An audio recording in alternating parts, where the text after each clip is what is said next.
Bienvenue sur le guide complet sur le jeûne intermittent et la perte de gras. Donc, si ton objectif c'est peut-être de perdre 10, 15, 20, 30 kilos de gras bien sûr, tu es sur la bonne vidéo parce que là on va aborder tous les sujets sur le jeûne intermittent, la perte de gras, tous les mythes que tu entends sur internet et voir exactement si c'est réel ou pas. Pour te faciliter, tu auras des chapitres que tu peux directement sauter par rapport à la vidéo et on commence tout de suite par la définition simple du jeûne intermittent. Je le rappelle à chaque fois dans mes vidéos, mais ça va te permettre aussi de comprendre c'est quoi le jeûne intermittent, le jeûne hydrique, le jeûne sec. C'est plein de pratiques, mais tu verras, il n'y a absolument rien de compliqué. Le jeûne intermittent consiste tout simplement à avoir deux phases. Une première phase où tu vas donc ne pas manger, pas te prendre de calories tout simplement, mais tu pourras t'hydrater. En général, ça va être de l'eau, du café, du thé, sans sucre, attention. Et une autre partie où tu pourras donc consommer des calories. Tu es dans un état de jeûne sur la première partie et tu coupes ton jeûne, tu vas casser ton jeûne sur la seconde partie. Donc il y a vraiment deux fenêtres, une fenêtre d'alimentation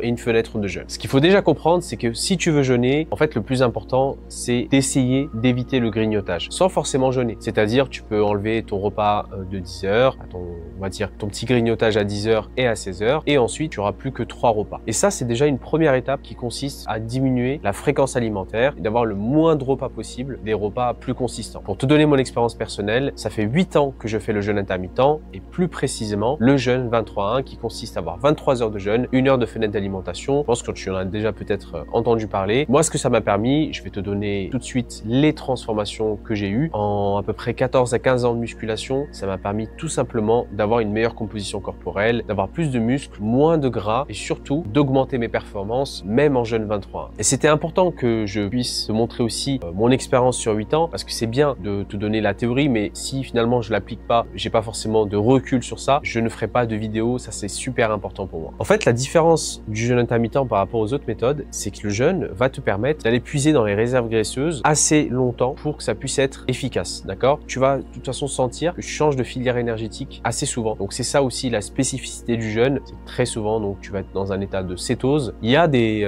méthodes alimentaires qui s'en rapprochent comme la méthode keto. On va dire que c'est différent parce que la méthode keto, il n'y a pas forcément de restriction sur le temps au niveau des repas. Donc c'est plus un type d'alimentation où tu vas avoir énormément de lipides, très peu de glucides et de protéines, à l'inverse du jeûne intermittent où vraiment là on va avoir une absence de nourriture. L'avantage principal, c'est que dans un premier temps, tu vas avoir une période de repos. Donc l'objectif du jeûne, c'est d'utiliser ses propres graisses comme carburant, tout simplement. Alors évidemment, entre les hommes et les femmes, il peut y avoir une différence sur le jeûne intermittent. Entre un homme et une femme, la principale différence au niveau des cycles, une femme va avoir des cycles différents et un homme n'a pas les mêmes hormones non plus. Souvent, ce que je vois, c'est que les femmes, en fonction de leur cycle, il faudra peut-être adapter certains types de jeûnes, mais en général, les hommes ont aussi une capacité à peut-être jeûner plus longtemps et de façon plus brutale, alors qu'une femme va avoir besoin plus de transition entre les différents types de jeûnes. Lorsque tu es en train de faire ton jeûne intermittent, ce qui va se passer, c'est que ton insuline va diminuer. L'insuline, ce qu'il faut comprendre, c'est que c'est une hormone clé dans la gestion de ton poids. C'est ce qui va permettre à ton corps de libérer et donc d'aller stocker le sucre dans le sang et dans le glycogène et ensuite sous forme de graisse donc viscérale. Et ce qui va se passer, c'est que plus ton insuline est basse, plus le corps va pouvoir puiser les réserves graisseuses et s'en servir comme source d'énergie. Dans le cas inverse, plus ton insuline est haute et moins tu pourras donc solliciter les réserves graisseuses et le corps va donc utiliser en général le sucre dans le sang et les réserves de glycogène. Alors qu'est-ce qui se passe dans ton corps de 0 à 24 heures lorsque tu es en train de jeûner? De 0 à 12 heures, tu es en train d'utiliser le sucre au niveau du foie. C'est une période où finalement, je pense, tu as l'habitude, il n'y a rien de bien compliqué. C'est pas forcément une phase efficace. Donc tu verras que en fait, c'est les dernières heures qui sont très importantes. De 12 heures à 18 heures, c'est là où tu vas utiliser les principales réserves au niveau des réserves de glycogène. Donc pendant cette période-là, le glycogène est stocké dans le muscle et cette période, c'est vraiment la dernière période sur laquelle tu vas donc utiliser des réserves graisseuses qui ne sont pas des graisses. C'est juste après que ça va fonctionner. Attention, c'est vraiment dans un cas général. Bien sûr, si tu ne manges pas énormément la veille ou à ton dernier repas, le processus va être plus rapide. Alors donc de 18 à 24 heures, là on est donc sur un processus où ça y est, tu vas utiliser donc les réserves graisseuses de ton corps. Comme je te disais, c'est vraiment sur les dernières heures de 18 heures à 24 heures que donc la lipolyse va se mettre en place. Donc c'est à ce moment-là, en général, que tu peux un petit peu puer de la gueule, faire attention à ça, parce que c'est sûr que au niveau social, c'est pas top. Mais vraiment, c'est sur ces dernières heures que tu vas donc le plus puiser dans les réserves. 24 heures et plus, on a tous les processus qui sont, on va dire, optimaux, que ce soit l'autophagie, donc c'est le corps principalement qui se mange lui-même, qui va utiliser des réserves et qui sont pas forcément utiles pour le corps. Donc l'autophagie c'est un prix Nobel qui a été décerné. On fera peut-être une vidéo spéciale sur l'autophagie. Ensuite, ton hormone de croissance va augmenter et donc c'est à ce moment-là où c'est intéressant. Quand l'hormone de croissance est au plus haut, c'est là que tu brûles le plus de graisse. Bon, c'est bien beau maintenant, mais tu dois utiliser quoi entre tous les différents types de jeûnes, 16-8, 24, 23-1 pour perdre du gras. Pour le jeûne 16-8, c'est le début. En général, quand tu veux débuter le jeûne intermittent, tu commences par ça. Beaucoup de personnes font le jeûne 16-8 sans forcément s'en rendre compte, mais le problème, c'est que souvent, elles vont grignoter pendant les 16 heures. Finalement, c'est plus forcément un jeûne, mais beaucoup de personnes donc ne prennent pas de petit déjeuner ou alors mangent très tôt, vers 17-18 heures et évitent de manger plus tard. C'est une forme de jeûne en tout cas, mais il faut l'optimiser. Donc le jeûne de 16-8, c'est 16 heures de jeûne, 8 heures de fenêtre d'alimentation. Tu places vraiment quand tu veux cette période, que ce soit le matin, le soir, peu importe. En général, on dit souvent que c'est de 20 heures jusqu'à midi, donc ça nous fait 16 heures, et de midi jusqu'à 20 heures, tu as tes 8 heures de fenêtre d'alimentation. Tu peux en général placer 2 repas. Tu peux aussi mettre un petit goûter vers 16 heures, ce que je ne recommande pas forcément, parce que le but c'est d'avoir le moins de repas possible. Les avantages principaux du jeûne 16-8, c'est que je trouve que au niveau de l'adhérence, c'est génial, tu peux tenir très longtemps, et franchement c'est vraiment top. Un autre point, c'est que tu vas commencer aussi à devenir de plus en plus sensible à l'insuline. Alors il faut savoir que un jeûne 16-8 pour perdre du poids par rapport à une autre méthode, c'est quasiment similaire. Donc là, c'est vraiment une question de préférence, que tu préfères avoir des petits repas tout au long de la journée ou plutôt 2 gros repas. Ça, c'est une question de choix. Personnellement, j'ai une préférence, c'est vraiment d'avoir des plus gros repas dans la journée pour que ce soit plus satisfaisant, que tu puisses mieux adhérer sur le long terme. C'est aussi génial pour les femmes qui souhaitent aussi à un certain âge, plus de 40, 50 ans, débuter le jeûne intermittent, mais il y a vraiment y aller progressivement pour éviter les perturbations hormonales. Le 16-8 est extraordinaire. Alors là, on passe à un second niveau, c'est le jeûne 24, 20 heures de jeûne, 4 heures de fenêtre d'alimentation. Et donc, pour ce jeûne 24, tu pourras aussi avoir 2 repas. Mais l'idée, c'est vraiment d'avoir un premier petit repas si tu as un petit coup, voilà, une petite baisse d'énergie, peut-être vers 16 heures, 15 heures, peu importe, c'est toi qui choisis. Et un plus gros repas en fin de journée. Moi, c'est ce que j'aime aussi. Le jeûne 24 peut être aussi combiné avec le 16-8 ou le 23-1. Ça, c'est vraiment top. Donc là, on a 4 heures de plus pour brûler encore plus de graisse. Et c'est là où c'est important de bien tenir les dernières heures parce que c'est les plus efficaces pour brûler les graisses. Et on arrive enfin au 23-1 ou le MAD. Donc c'est vraiment une méthode qui est super intéressante pour perdre du gras, même sur le long terme. Là, comme je t'ai dit tout à l'heure, c'est vraiment sur les dernières heures que tu passes en état de cétose et que tu vas brûler le plus de gras possible. Il y a plusieurs études qui démontrent que à calories égales entre le jeûne 23-1 et une autre méthode où tu vas avoir 3-4 repas, calories égales, le jeûne 23-1 est plus efficace. Pourquoi? Parce qu'il permet de mieux solliciter les réserves graisseuses, ce que tu n'as pas forcément le temps de faire lorsque tu as 3, 4, 5 repas dans la journée, parce que ton insuline va faire des vagues. Alors clairement, c'est une méthode qui est difficile, d'accord? Ça va te demander une initiation, de bien faire tes jeûnes 16-8, 24 et vraiment d'y aller progressivement. Les avantages de cette méthode, c'est que tu as une énergie plus constante dans la journée, tu vas éviter les coups de barre après midi, quand tu as fini de manger. Et ça, en général, vraiment, c'est super dur à vivre. Un autre point aussi, c'est l'autophagie qui est augmentée. L'hormone de croissance va monter. Donc, bien sûr, c'est pas un miracle, mais c'est des petites optimisations qui vont te permettre de brûler plus de calories. Sur ces 3 méthodes, le jeûne 16-8 est bien sûr plus facile à tenir, mais attention, ça t'empêche pas de faire les 2 méthodes. Par exemple, tu peux très bien faire la semaine le jeûne 23-1, le week-end le jeûne 16-8, et tu peux aussi trouver ton rythme par rapport à ça. Tu peux vraiment mixer selon ton mode de vie. On va maintenant parler du jeûne et de l'hydratation. Est-ce que c'est important de s'hydrater pendant ce jeûne? Donc évidemment, tu as la team du jeûne sec et du jeûne hydrique. Personnellement, je préfère largement le jeûne hydrique. Pourquoi? Parce que dans un objectif de performance au niveau sportif, je préfère largement l'hydratation. C'est clair et net. Donc l'hydratation, c'est vraiment ce qui me permet de tenir plus longtemps mon jeûne. Par contre, on le sait de toute façon, le jeûne sec est quand même plus efficace pour la détox, mais sincèrement, le jeûne hydrique va te changer. Ça te permet vraiment de mieux tenir. Tu peux consommer de l'eau plate, de l'eau gazeuse également, mais aussi thé et café. Personnellement, je prends entre 3 et 4 cafés par jour et un thé dans la journée. Alors en général, tu le vois, si t'es pas hydraté, tu vas avoir des maux de tête, de la fatigue, une baisse d'énergie, donc vraiment c'est important de s'hydrater sur ces points-là. Si tu veux vraiment optimiser, tu peux rajouter du gingembre, de la cannelle dans l'eau. Moi personnellement, ça me donne plus d'énergie, j'ai moins de fringales, donc vraiment pas mal de bénéfices à intégrer. Donc gingembre et cannelle, tu peux soit alterner les deux, soit les mélanger, ça c'est toi qui vois. Tu peux aussi mettre un petit peu de citron, ça permet aussi d'avoir un meilleur goût et de s'hydrater plus, même si évidemment faut pas en abuser. Donc le citron est une source de calories, donc faire attention par rapport à ça. Alors attention quand même au café, il faut pas en abuser non plus parce que tu risques d'avoir certains inconforts, ça peut faire monter le niveau de cortisol. Personnellement, je suis vraiment fan du café, ça me permet de tenir la journée, donc j'essaie d'arrêter à 3 ou 4, mais pas plus. On va maintenant parler des hormones. Chez les femmes, il faut être clair, c'est là où il faut vraiment faire attention, surtout si tu n'as pas l'habitude de jeûner, que ça fait des années que tu fais 4-5 repas, d'un coup tu passes au jeûne 23 parce que tu as vu que c'était la meilleure méthode. Fais très attention parce que c'est là où tu peux avoir le plus d'effets négatifs. Donc vraiment d'y aller progressivement par 2 repas, puis ensuite un repas et demi, on va dire un petit repas et un gros repas, puis un seul repas, vraiment en prenant son temps, c'est la solution si tu es une femme. En fait, les risques si tu vas trop vite, c'est que en général tu vas avoir plus de stress, tu peux même développer certains TCA et surtout tu risques vite d'arrêter parce que tu vas trouver ça trop difficile. Combien de personnes j'ai vu sur les réseaux me dire ça, franchement j'y arrive pas, c'est trop difficile, je tiens 1 jour, 2 jours, 3 jours et après j'arrête, c'est un risque. Donc fais très attention par rapport à ça. C'est pour ça que même si tu es un homme, en fait, tu dois faire cela de façon progressive, ça sera toujours mieux pour toi. Principale hormone, on parle toujours en fait, c'est l'insuline. Cette insuline, en général, quand tu prends du poids, tu es en obésité, même en surpoids, tu es résistant à l'insuline. Plus tu es résistant à l'insuline, plus tu vas avoir du mal à puiser dans les réserves graisseuses et plus tu es sensible à l'insuline et plus ton corps va pouvoir gérer les graisses comme il faut. Tu vas donc pouvoir les solliciter assez rapidement et donc on va dire que le corps fonctionne mieux. Vraiment, c'est sur ce point-là que le jeûne intermittent est intéressant. C'est-à-dire que en fonction du nombre de jours de jeûne, tu verras une vraie différence sur ta résistance à l'insuline. Tu peux même le voir si tu fais une prise de sang par exemple sur les niveaux de glycémie à jeun.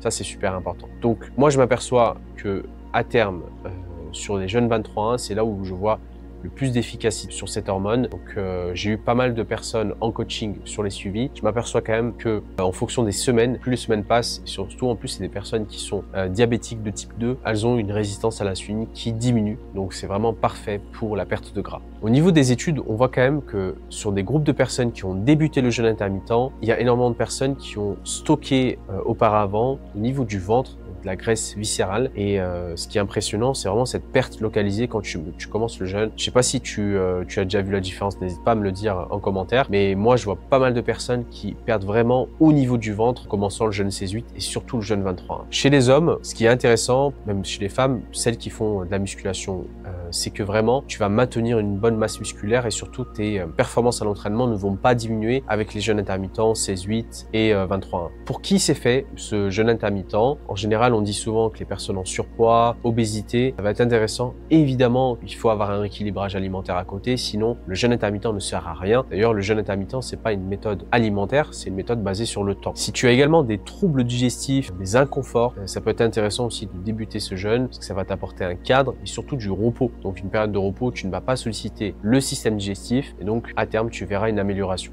Donc si tu es un adulte en bonne santé et que tu veux faire attention à ton alimentation et avoir une rigueur, un cadre, le jeûne intermittent peut être intéressant. Mais attention, il y a certains types de population qui ne peuvent pas forcément faire le jeûne. On va dire toutes les femmes qui sont en train de porter un bébé bien sûr, qui sont en post-grossesse. Faire attention, éviter d'avoir des gros repas, mais peut-être des plus petits repas. Si tu as développé aussi des TCA auparavant et que tu penses que le jeûne intermittent va t'aider, alors oui, c'est possible, mais ça peut aussi amplifier ces TCA, donc c'est pas forcément conseillé. On pense que le jeûne résout tout, pas du tout. Si tu as un problème de fond lié au TCA, là clairement il faut consulter. Pareil pour les enfants, donc les enfants pas forcément conseillé de faire du jeûne intermittent. Par contre, au-delà de 18 ans, moi j'ai beaucoup de personnes, des personnes âgées qui font le jeûne et pour qui ça se passe très bien. Pourquoi on tient mieux le jeûne intermittent par rapport à une autre méthode? Très simplement, le fait d'avoir des gros repas te permet d'avoir une meilleure adhérence parce que tu vas avoir une part de flexibilité dans ton alimentation. Tu n'as peut-être pas ailleurs sur les autres méthodes, même si évidemment tu as plein de méthodes qui peuvent te permettre d'adhérer plus, mais pour beaucoup de personnes, jeûner c'est pas compliqué parce qu'elles sont occupées, elles sont dans un train de vie où elles bougent et lorsqu'elles sont donc au repos, elles peuvent se permettre d'avoir un plus gros repas, plus de flexibilité et donc une meilleure adhérence. Autre point aussi, c'est que pour le jeûne 23-1 par exemple, tu n'as pas forcément besoin de compter les calories. Je sais que pour certains, c'est super compliqué, ça devient une usine à gaz de compter les calories et donc c'est pour eux mieux de faire le 23-1 parce que c'est simple, tu as un seul repas, tu sais ce qu'il faut manger à peu près, tu dois pas non plus manger en excès et de toute façon, c'est pas possible. Tu peux pas manger 8000 calories sur un seul repas. À part si bien sûr, ça fait des années que tu fais le 23-1, là bien sûr, il y a quand même une adaptation qui se fait et tu peux manger énormément sur une courte période. Sur plusieurs études, on voit aussi que le jeûne intermittent permet d'avoir donc une meilleure adhérence, mais aussi une meilleure sensibilité à l'insuline par rapport à d'autres méthodes et donc à terme, plus de facilité pour mobiliser les graisses viscérales et clairement, c'est exactement ce que l'on cherche quand on fait le jeûne. Alors, comment débuter le jeûne intermittent? Bon, peut-être que tu es déjà en train de le faire, mais si tu veux débuter comme il faut, c'est bien de commencer tout simplement par enlever le grignotage, comme je t'ai dit, mais aussi par te dire qu'est-ce que je préfère entre le petit déjeuner, le déjeuner et le dîner. Donc, si tu adores le petit déjeuner, ne l'enlève pas, ça serait dommage. Ça pourrait être aussi intéressant de reculer le dîner pour avoir plus d'heures de jeûne. En général, on commence souvent par un 14-10 ou un 16-8 et après on peut chaque jour par exemple rajouter une heure de jeûne. Par exemple si tu veux pousser ton petit déjeuner, au lieu de le prendre à 7 h du matin, tu peux le prendre à 8 h, ensuite 9 h, 10 h jusqu'à le supprimer à 100%. Et pareil quand tu es sur un 16-8, tu peux pousser ton déjeuner midi, 13 h, 14 h, pousser encore plus et à terme l'enlever si possible. Encore une fois, je te l'ai dit, tu peux très bien garder le 16-8 un ou deux jours dans la semaine et faire aussi le jeûne 23-1. C'est important aussi que tu gardes une bonne hydratation, que tu ne changes pas tout d'un coup. Limite à ce que tu puisses aussi boire plus, ça va t'aider à peut-être combler le manque. Moi en général c'est ce que je fais quand je reprends le jeûne intermittent, ça m'arrive aussi d'avoir des périodes d'arrêt. Et essaye aussi de suivre les signaux du corps, que ce soit l'énergie, la faim, les moments où tu te sens le plus fatigué. Ça peut être aussi intéressant d'intégrer ce repas à ce moment-là. Et avant de commencer le jeûne intermittent, ça peut être aussi important d'exclure tout ce qui est sucre transformé, pas à 100% une fois par semaine, le laisser pour un jour où on se relâche un peu, mais dans la méthode, tu dois te dire, je vais améliorer mon alimentation, avoir une meilleure hygiène alimentaire et ensuite, je vais l'optimiser avec du jeûne intermittent. Alors, important, il est préférable d'avoir un jeûne intermittent moins efficace mais que tu peux tenir sur le long terme plutôt que de faire un jeûne hydrique de 8 jours en espérant perdre le plus de poids possible. Alors, le sport et le jeûne intermittent, est-ce que c'est possible? Oui, personnellement, je fais du sport tous les jours à jeun. Que ce soit de la musculation, de la marche, du cardio, tout est plus simple pour moi à jeun parce que déjà j'ai une absence de digestion, c'est vraiment plus simple et ensuite ça permet aussi d'optimiser, on va dire, la sollicitation de ces graisses, même si clairement que tu fasses 4 repas ou un seul repas, que tu t'entraînes à jeun ou pas, pour moi il n'y a pas une grosse différence, c'est simplement un meilleur confort au niveau digestif, mais je sens aussi vraiment que j'ai un petit peu plus de niaque à l'entraînement, mais on va dire c'est pas du simple au double. Tu vas pas consommer 2 fois plus parce que tu es à jeun. Ça c'est faux. Donc si tu es en jeûne 16-8, en général ça peut être intéressant d'intégrer ton sport le matin ou alors en fin d'après-midi. Donc si tu as fait ton repas à midi, voilà vers 17-18 h, tu fais ta séance de sport. Et après, tu peux manger le soir normalement. Sur le jeûne 23-1, là, par contre, ça peut être intéressant de le mettre à midi, sa séance, parce qu'en plus, ça va te permettre d'avoir un environnement et une habitude de vie qui fait que t'as pas le temps en fait de manger. Tu travailles, entre midi et 2, tu fais ta séance de sport et le soir, tu peux couper ton jeûne. Comment rompre le jeûne? La pire des façons, c'est d'y aller avec des aliments très riches en glucides, en sucre, à part évidemment sur certains cas où tu fais énormément de musculation, où ça peut être intéressant dans ce cas-là d'avoir des sources de glucides, de sucre pour avoir un pic de glycémie, donc un pic d'insuline, parce que spécifiquement dans un objectif de prise de masse musculaire, on a besoin de cette insuline pour synthétiser et d'être dans un état anabolique. Mais clairement, quand tu veux perdre du poids, l'objectif c'est d'optimiser et d'y aller vraiment doucement afin d'éviter de trop solliciter cette insuline. Qu'est-ce qu'il faut prendre? En général, c'est tout ce qui est salade, légumes, des protéines, des bonnes sources de lipides comme avocat, des œufs également pour en plus, c'est parfait parce que tu as les protéines et les lipides. Un truc important, arrêtez avec le jus de fruits. Jus de fruits pour couper le jeûne, c'est la pire des façons parce que t'as pas de fibres. Tout de suite, c'est un sucre très rapide, donc du fructose. Et ce qui va te mettre au plafond ton insuline, c'est pas ce que l'on veut. Et aussi le pain blanc. On va éviter ça au début. Alors évidemment, une petite portion de pain, ça, c'est pas non plus une catastrophe. Mais le début, c'est vraiment important d'avoir, on va dire, le plus de légumes et le plus de protéines parce qu'après, tu pourras quand même te faire un peu plaisir. Mais si tu commences par tes légumes, tes protéines, ta salade, ce sera mieux que de commencer par le bout de pain ou alors un petit peu de sucré parce que après ça, pour manger des légumes, c'est plus compliqué. Moi, j'aime bien la règle des 1 tiers parce que vraiment, c'est simple. Sur une assiette, tu as un tiers de légumes, un tiers de lipides, on va dire, ça peut être avocat, légumineuses aussi, puis un tiers de protéines, voilà. Et comme ça, on a un bon repère sur l'assiette. Pas forcément besoin de peser et c'est beaucoup plus simple pour tout le monde. Alors, combien de temps tu dois jeûner? Est-ce que c'est tout le temps? Est-ce que c'est comme, on va dire, un régime, 1 mois, 2 mois, 3 mois? Pour jeûner, le plus important, c'est de comprendre que c'est un mode de vie. Pour le jeûne 16-8, vraiment, moi j'ai vu des personnes qui font ça depuis 20 ans, 30 ans, pour qui ça se passe super bien. Pour le 23-1, on va dire que c'est plus quand même difficile, mais c'est aussi largement réalisable. C'est mon cas, ça fait 8 ans que je fais du jeûne 23-1, alterné avec du 16-8 de temps en temps, mais clairement, le jeûne 23-1 s'accompagne super bien, surtout si tu as une vie active et que tu es assez débordé. Et franchement, le jeûne 23-1 va t'apporter un gain de temps, meilleure énergie, une stabilité aussi. Il n'y a pas mieux que des habitudes de vie de toute façon pour mieux adhérer sur le long terme. 48 heures et le jeûne de 72 heures peuvent être faits, on va dire, ponctuellement, surtout si tu as 20, 25, 30 kilos à perdre. Là, ça peut être intéressant de les intégrer une fois par semaine pour le 48 heures. Vraiment, si tu es en obésité, personnellement, moi j'ai vu quand même en coaching énormément de différences lorsque l'on intègre le jeûne de 48 heures et 72 heures. Maintenant, on va parler du jeûne intermittent en fonction de l'âge. Bon, quand tu as 20 ou 30 ans, en général, tu as, on va dire, des facilités à faire des transitions entre les différents types de jeûnes, mais c'est à 40 ans, en général, où il faut faire attention. À 40 ans, en général, tu as quand même une diminution du métabolisme parce que moins de masse musculaire et aussi des hormones qui vont être modifiées, une résistance à l'insuline qui est plus forte. Donc, personnellement, je vois quand même plus de personnes à 40 ans qui ont des meilleurs effets qu'à 30 ans parce que il y a cette fameuse résistance à l'insuline qui est présente et quand tu intègres du jeûne, ça peut vraiment être incroyable comme transformation, surtout à 40 ans. La seule condition, c'est vraiment la transition.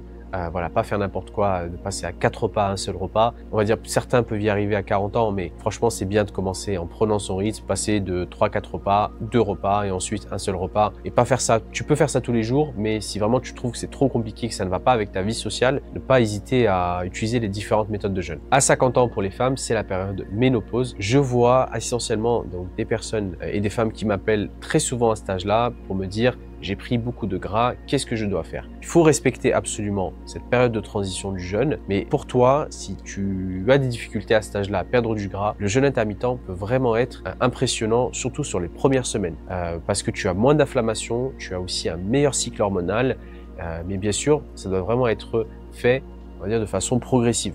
Mais là, attention, c'est l'âge où il faut faire attention à ton repos.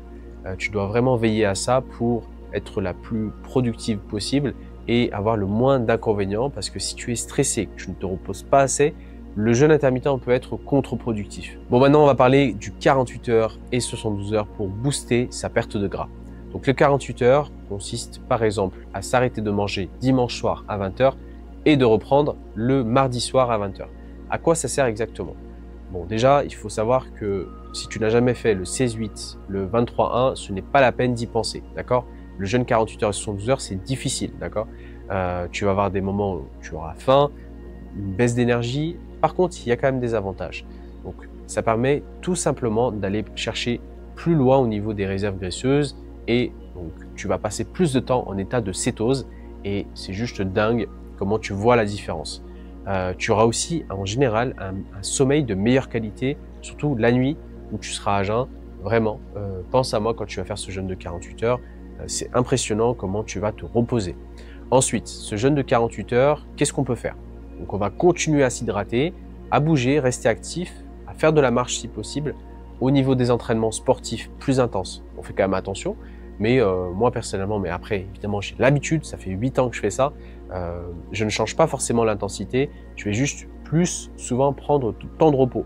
Au lieu de prendre 2 minutes de temps de repos, je vais être à 3 minutes ou 3 minutes 30. Ce qui est important de comprendre aussi, c'est que l'hormone de croissance, c'est une protection musculaire. Donc ça évite la fonte musculaire, c'est exactement ce qu'on veut. On ne veut pas perdre du muscle, on veut perdre principalement de la graisse. On a aussi énormément d'études qui démontrent une baisse des inflammations avec le 48 et 72 heures, une meilleure gestion de l'énergie, aussi une régénération du système immunitaire, surtout avec le jeûne de 72 heures. En fait, ce qu'il faut savoir, c'est que c'est une période évidemment de contrainte pour le corps. C'est difficile de faire le 48 et 72 heures, mais ça va renforcer ton corps, que ce soit sur le système immunitaire, mais aussi sur le nettoyage. Ce qu'il faut savoir, c'est que tu as évidemment des mauvaises cellules, des cellules qui sont peut-être aussi dangereuses.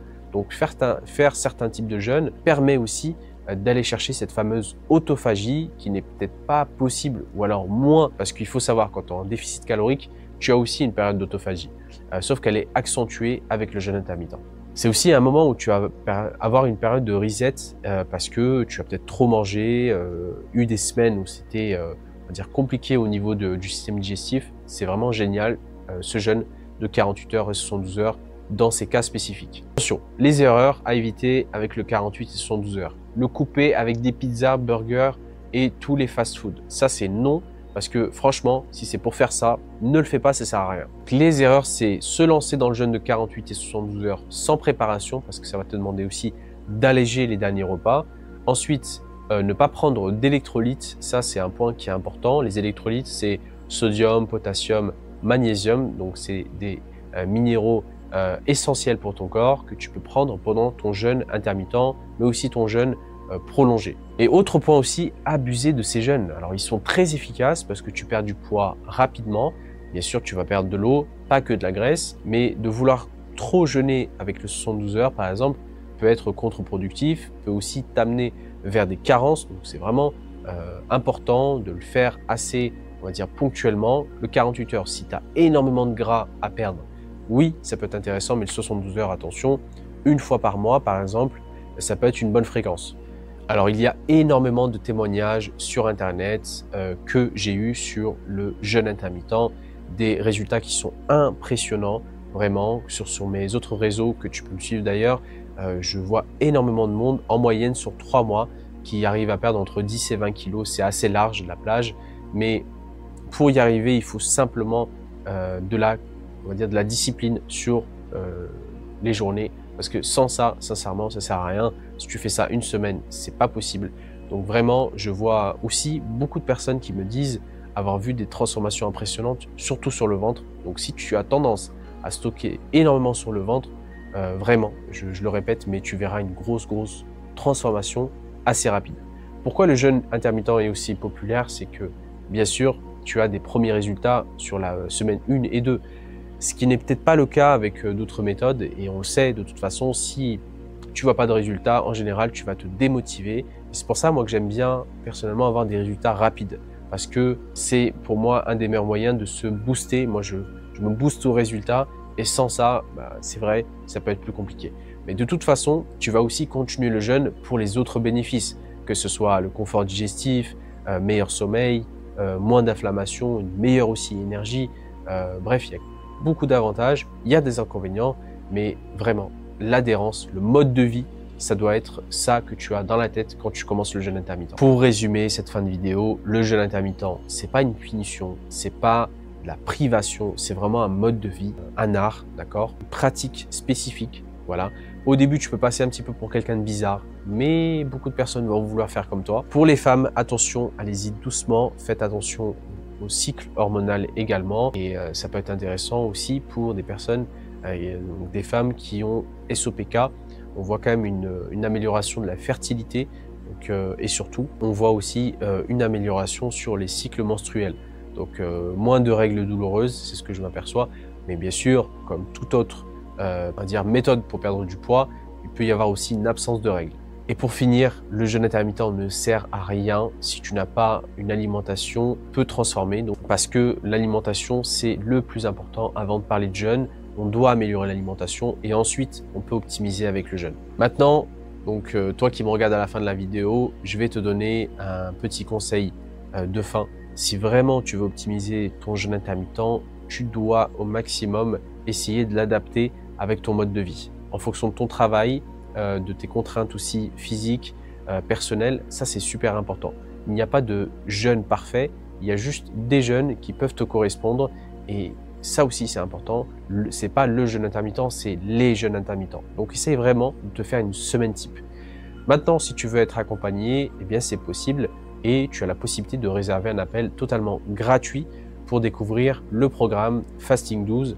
Donc c'est un accompagnement de 12 semaines pour pouvoir t'aider aussi à perdre du poids. Donc si tu souhaites réserver ton appel, c'est disponible en bas de la vidéo, directement sur le premier lien. Il ne me reste plus qu'à te souhaiter un bon courage et un bon jeûne. Si tu as d'autres suggestions et d'autres idées pour les prochaines vidéos, tu peux me le dire dans les commentaires. mets un petit j'aime, ça permet aussi d'avoir un meilleur référencement. Et je te dis à bientôt pour de nouvelles vidéos.